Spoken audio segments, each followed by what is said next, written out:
بسم اللہ الرحمن الرحیم نحمدہ ونصلی علی رسول الکریم اما بعد فقد قال النبی صلی اللہ علیہ وسلم فی روایت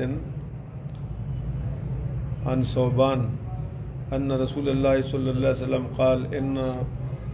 فی امتی 30 کذابون کلہم یزعم انہ نبی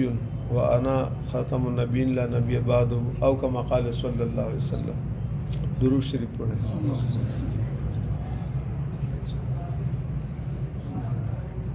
دوسرے ساتھی نہیں ہے دونوں مومن اور دوسرے دیکھیں۔ یہ جو حدیث پاک ہم نے آپ کے سامنے تلاوت کی، یہ بھی رسول اللہ صلی اللہ علیہ وسلم کے ختم نبوت سے متعلق ہے۔ حضرت ثوبان رضی اللہ تعالیٰ عنہ فرماتے ہیں کہ جناب رسول اللہ صلی اللہ علیہ وسلم نے ارشاد فرمایا سیکون فی امتی 30 کذابون۔ ایک روایت میں دجالون کا بھی ذکر ہے کہ 30 جھوٹے ہوں گے دجال، کلہم یزعم انہ نبی، ہر ایک اس کا دعویٰ کرے گا کہ میں نبی ہوں، حالانکہ میں انا خاتم النبیین، میں اللہ کا آخری نبی ہوں، لا نبی بعدی، میرے بعد کوئی نبی نہیں۔ یہ الفاظ میں نے تھوڑا سا رد و بدل کیے، کچھ روایت دوسری طرح کے الفاظ میں منقول ہے۔ خلاصہ یہ ہے کہ آپ صلی اللہ تعالیٰ علیہ وسلم نے اپنے زمانے میں اس بات کی پیشگوئی کی کہ میری امت میں 30 جھوٹے آئیں گے، دجال ہوں گے، یعنی بڑے جھوٹے ہوں گے۔ ظاہر ہے نبوت کا دعویٰ کرنا بہت بڑا جھوٹ ہے۔ اللہ رب العزت نے اس امت کو خطاب کیا الیوم اکملت لکم دینکم واتممت علیکم نعمتی ورضیت لکم الاسلام دینا، کہ میں نے تمہارے لیے دین کو مکمل کر دیا اور اپنی نعمت تم پر تام کر دی اور دین اسلام کو تمہارے لیے چن لیا۔ اس کا مطلب یہی کہ آپ صلی اللہ علیہ وسلم آخری نبی تھے اور آپ عالمگیر شریعت کے ساتھ دنیا میں تشریف لائے تھے، لہذا آپ پر نبوت کا سلسلہ تام ہوا اور مکمل ہوا۔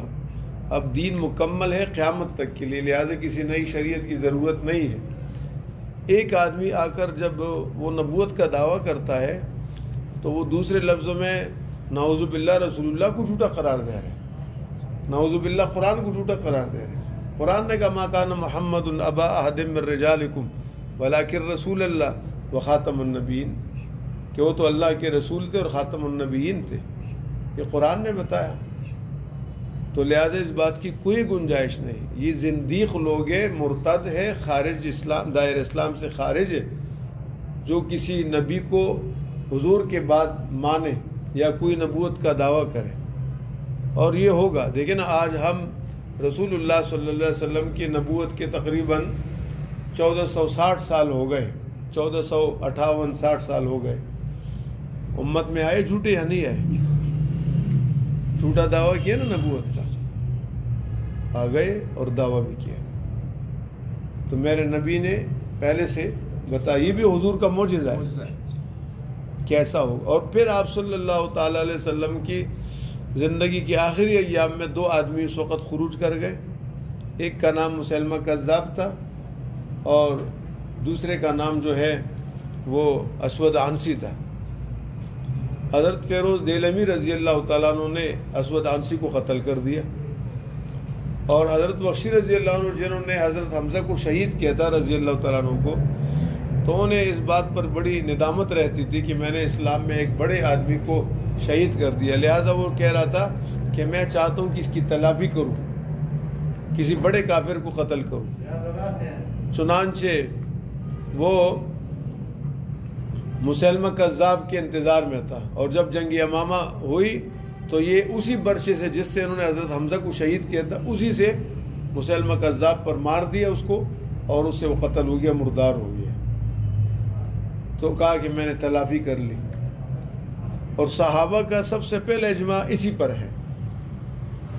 کہ آدمی جس نے نبوت کا دعویٰ کیا وہ دائر اسلام سے خارج ہے اور اس کو قتل کیا جائے۔ اور آپ اندازہ کریں کہ جناب رسول اللہ صلی اللہ علیہ وسلم کے 27 غزوات مشہور ہیں، محمد ابن اسحاق کے قول کے مطابق 26 کا بھی قول ہے، 24 کا بھی ہے، 21 کا بھی ہے، 19 کا بھی ہے، 16 کا بھی ہے، لیکن مشہور ہے کہ آپ کے 27 غزوات ہیں۔ ان میں ٹوٹل جو صحابہ شہید ہوئے وہ 259 ہے، 259 صحابہ شہید، لیکن حضور کی ختم نبوت کے لیے جو جنگ لڑی گئی اس میں 1200 صحابہ اور تابعین شہید ہوئے، جن میں 700 قرآن پاک کے حافظ تھے، تو لہٰذا حضور نے ہمیں خبردار کر دیا۔ اب یہ سلسلہ چلتا رہا، یہاں برصغیر پاک ہند میں جب انگریزوں کی حکومت تھی، انہوں نے ایک پودا تیار کیا اور ہندوستان کے ضلع گرداسپور میں قادیان کی بستی میں ایک مرزا غلام احمد قادیانی تھا دجال، اس کو کھڑا کر دیا انہوں نے، اور اس نے 1880 میں پہلے مختلف کرامتوں کا دعویٰ کیا، مہدی ہونے کا دعویٰ کیا، مسیح ہونے کا دعویٰ کیا، اور 1902 میں جا کے اس نے نبوت کا دعویٰ کر دیا، اور سب سے پہلے لدھیانہ کے علماء نے اس کی کفر کا فتویٰ دیا تھا۔ اور آپ حیران ہوں گے کہ جتنی ماضی کے اندر جنہوں نے نبوت کا دعویٰ کیا، یہ 30 دجالوں میں جو گزرے ہیں، وہ اتنے لمبے عرصے کے لیے نہیں تھے، وہ فتنے اٹھے اور ختم ہو گئے۔ یہ اتنا خطرناک فتنہ ہے کہ ختم نہیں ہو رہا،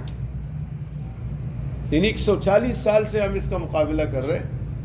150 سال ہونے والا ہے، 1880 اور ابھی 2024 ہے، ٹھیک ہو گیا۔ وجہ اس کی کیا ہے کہ اس کی پیچھے انگریز ہے، منصوبہ بندی کے تحت یہاں پر اس فتنے کو کھڑا کر دیا، پھر وہ فنڈنگ کرتے ہیں اور پھر وہ اسلامی مملکتوں کے اندر اپنے بندے خریدتے ہیں،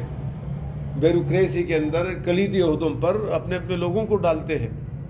تاکہ ان کے لیے نرم گوشہ رکھے اور راستہ بنائے۔ اس کے علاوہ جو ہمارے وہ نوجوان جو بے روزگار ہوتے ہیں ان کے لیے روزگار کی صورتیں بناتے ہیں، یورپ کی طرف لے جاتے ہیں، اور یورپ میں جو لوگ گئے ہیں اور وہ وہاں پر ڈاکومنٹیشن کی وجہ سے پریشان ہیں، یہ قادیانی باقاعدہ ان کے لیے ڈاکومنٹیشن کرتے ہیں، چنانچہ اس طرح وہ اپنے سنہرے خواب دکھا کر ان کو اپنے گرداب میں لیتے ہیں۔ لیکن الحمدللہ برصغیر پاک ہند کو یہ اعزاز حاصل ہے کہ یہاں کے علماء کو جس طرح انگریزوں نے تحقیق کیا تھا، انہی علماء کی اولادوں نے انہیں انگریزوں کو یہاں سے نکال دی، اور انہوں نے پھر یہاں ڈیوائیڈ اینڈ رول کا ضابطہ چلایا کہ لڑاؤ ان کو اور حکمرانی کرو، لیکن ان علماء کرام نے عوام الناس پہ محنت کی، اور ایسے لوگ اٹھ کھڑے ہوئے الحمدللہ کہ علماء سے زیادہ وہ اپنی جانوں کو نچھاور کر رہے رسول اللہ کی ختم نبوت کے لیے۔ اور اس کے لیے ایک تحریک چلی جب پاکستان بنا،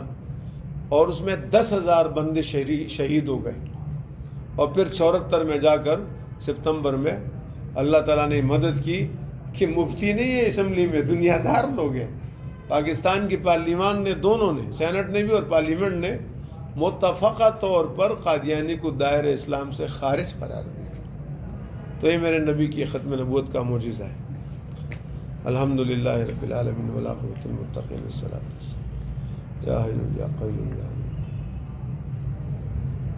رب اغفر وارحم وتجاوز عما تعلم انک یا کریم یا رب العالمین، ان ساتھیوں کا بیٹھنا قبول فرما، ان میں جو بیمار ان کو صحت عطا فرما، پریشانیاں دور فرما، حضور کی ختم نبوت کے لیے ہم سب کو قبول فرما۔ کہ اللہ تو ہم سب سے راضی ہو جا، ہمارے حال پہ رحم فرما، تو ہم سب کو معاف فرما۔ صلی اللہ علیہ وسلم، جزاکم اللہ۔